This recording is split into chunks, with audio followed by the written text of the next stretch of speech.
Hello everyone, welcome to Manika IS. In this video, we'll be discussing about mains examination. So, UPSC mains examination is scheduled to be conducted from 15th September onwards.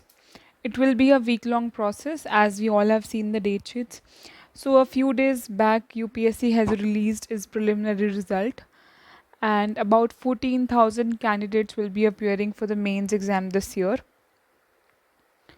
So the kind of unpredictability which was there in the preliminary examination, that can be expected in mains as well. However, if we see the pattern of mains, it has largely remained stagnant in the last few years. There's hardly any change in the type of question being asked, apart from the fact that UPSC nowadays is asking more interdisciplinary questions rather than direct questions from one discipline. Having said that, you will still have direct questions from a particular discipline as well. However, a more intermixing is something that we should all expect that we'll be witnessing. Having said that, the how to attempt those questions and way to attempt the question which you are unaware of will be discussing in the next video. In this video, let's get to know what is there to prepare and how like what should be the major area of focus when you are preparing. So today is 17th of June and exam is on 15th September. So roughly you have about 90 days in your exam. Okay. And the time that you are having for your preparation itself is 80 days. And there is a lot for you to cover in those 80 days. However, if you have prepared already for your mains before your preliminary exam, it will be easier for you. But if you are yet to cover your syllabus, then it's going to be a very challenging task for you. However, you need to pull up your socks and then uh, keep try to cover your syllabus and then appear for the examination. Why I said that you only have about 80 days for your preparation, because you will need about 7 to 10 days for your revision before you are actually writing the exam. In this time you will have less time to practice, less time to uh, read something new. You'll only have time to revise what you have already written or already prepared for. So this is the broad time outline that you have before you actually sit in the examination. Now, the purpose of this video is for you to understand that how to approach this exam. See, as you already know that you have very less time, so there is hardly any time for you to prepare, but then definitely you have time to uh, revise and practice to so that you can do decently well in this exam. So the first thing that you should be keeping your focus on should be your syllabus coverage. Ensure that you are covering the syllabus. So if you see like in GS paper 1, you should at least cover art and culture, ancient medieval history, modern Indian history. You can take a leeway at around world history because you are expected to get even one or say no question. So do not give much time to the area which is giving you less questions. So try to cover your world history and post independence history in 1 to 2 days, not more than that. Rather focus on the area which will give you more questions like art and culture, ancient, medieval, and modern Indian history. They'll give you about 3 to 4 questions. So you need to focus on those areas. Okay. Once you are covering your syllabus, you'll also have to ensure that you are doing decent practice of answer writing. This is not the thing that you can actually achieve in the remaining time. If you have done it beforehand, it's definitely good, because you are supposed to write one question in about 6 to 7 minutes when it comes to your main examination. That's the time that you have per question to write. So if you have done a decent amount of practice, that's very good for you. But at the same time, always ensure that you do as much practice as possible, but it should not be coming at the cost of your syllabus coverage. So cover syllabus, do a decent amount of practice. Further, always ensure that in your mind also, when you're reading in topic, you're always structuring your question in a way that you can attempt it in your paper. Even if you're not writing, you should always structure in your head. That will be easier for you when you are writing your actual examination.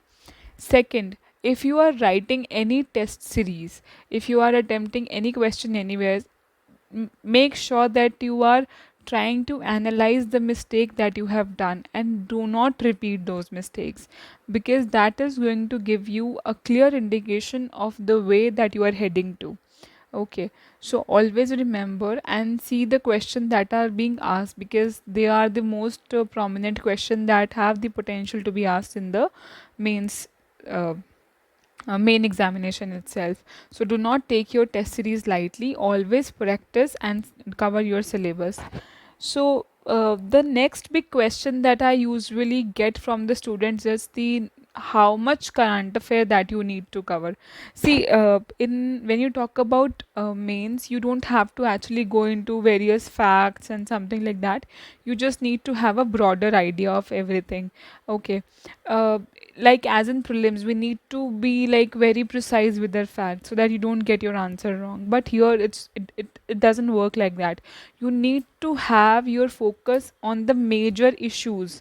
You will not get a question on very minor issues. You will get on a major issues. Like if you talk about geopolitics, international relation, you can get a question on India US ties, India China relation, the conflict that is there, then the impact of Russia Ukraine on India, the India soft power. So there are this kind of question that you are expected to get. Okay, similarly, you will get questions on broader areas. There are chances that you get directly question from the syllabus itself. Like if you see the paper of internal security or say technology, you'll get question directly on opportunities of nanotechnologies and its benefits, opportunities offered by biotechnology and its benefit. You'll get such questions in prelims. So these are the questions that you should actually bank upon, because you're getting them directly from the syllabus. So one good thing that is there with the mains examination is you have a detailed syllabus. So if you have covered each and every keyword in your syllabus, that is going to help you with respect to your mains examination. Now focus on the current affairs, specifically in last 6 months, like from August to say February. Focus on these area of current affairs, like what all were in news, and always focus on the major issues, because from there you are expected to get the questions. Okay, now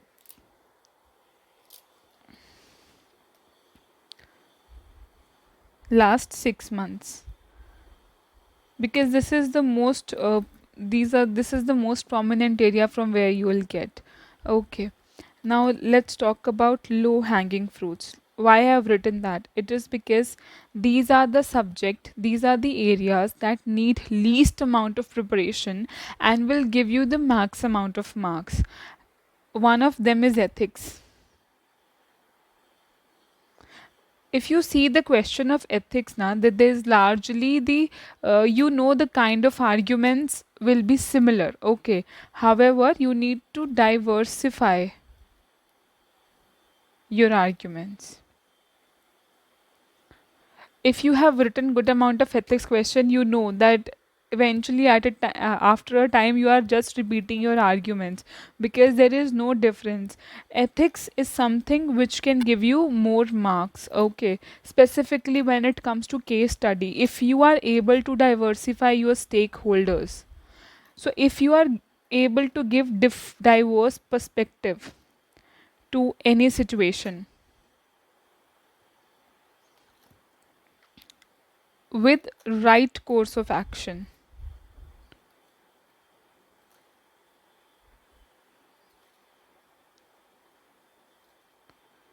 you will definitely be able to get more marks. Always remember to add examples. So this is something which will need less amount of preparation but will give you more marks. So ethics is one such area. Second such area is again essay paper. It will also need less preparation but will give you more marks. Why I am saying that is, it's because the topic will largely be overlapping with the in with your GS syllabus itself. Okay. And then you have 8 topic to choose from. Okay. Secondly, here also the key is to diversify and justify your argument. If you are able to diversify and justify your arguments, you will get good marks. Okay, you don't have to use like even if you are not using very creative language or something like that sort, if you are able to keep it simple as well, but at the same time able to diversify your arguments and you are able to justify, if your approach and line of argument is correct, you will get more marks in essay. So this is also one area where you'll need to spend less amount of time but you can actually get good amount of marks. Now these are two big papers. Now the third will talk about separate topics. One such area is internal security. Now if you go through the question papers of internal security, you will see that there are same topics which have been asked in last 4 5 years, like cyber security is there, then left wing extremism is there, terrorism is there. So same questions are asked, not, I'll say not the same question, but they are just tweaking around the question. However, the argument and the line of argument will largely be similar with different examples and approaches. Okay. So internal security is one such area which has very limited syllabus but will give you 4 questions. That means 50 marks in paper GS3. It will give you 50 marks, and from if you have just prepared the bare minimum of internal security, you will be able to get good marks.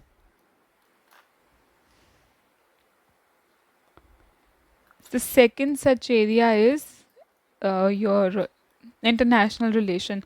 Here again you will get the questions are you get to read in the newspapers on daily basis, and the questions are largely of the same, like same geopolitical situation that we are in.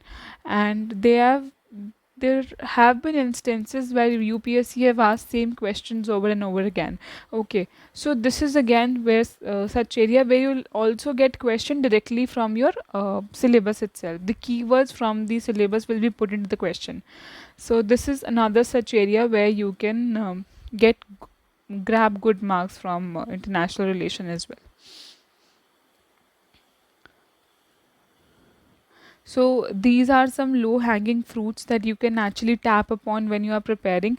They'll need very less amount of preparation, say 1 2 days of preparation, and you can actually get good amount of marks from these portions. Other than that, during the entire course of your preparation of prelims as well, you have covered history, polity, geography.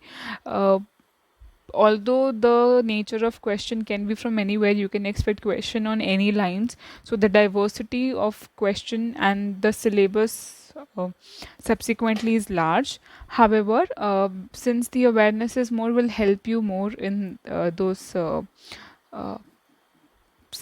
in on those areas. So keep studying, keep working hard, and try to uh, put more effort in the areas from where you can get more marks, and less effort in the area where you are expected to get no questions, or maybe one question, like we discussed world history and post independence history. You'll get one question from either of the two, or maybe one from each, not more than that you will be getting. So on these line, keep preparing, and in the upcoming video we'll also be discussing the uh, subject wise approach that you should take for your mains examination, and we'll also be discussing the potential questions.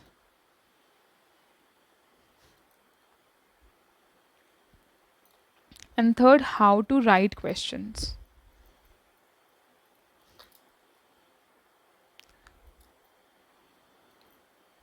So this will be the topic of our next videos. Till then, keep working hard, keep studying, and stay tuned. Thank you. Have a good day.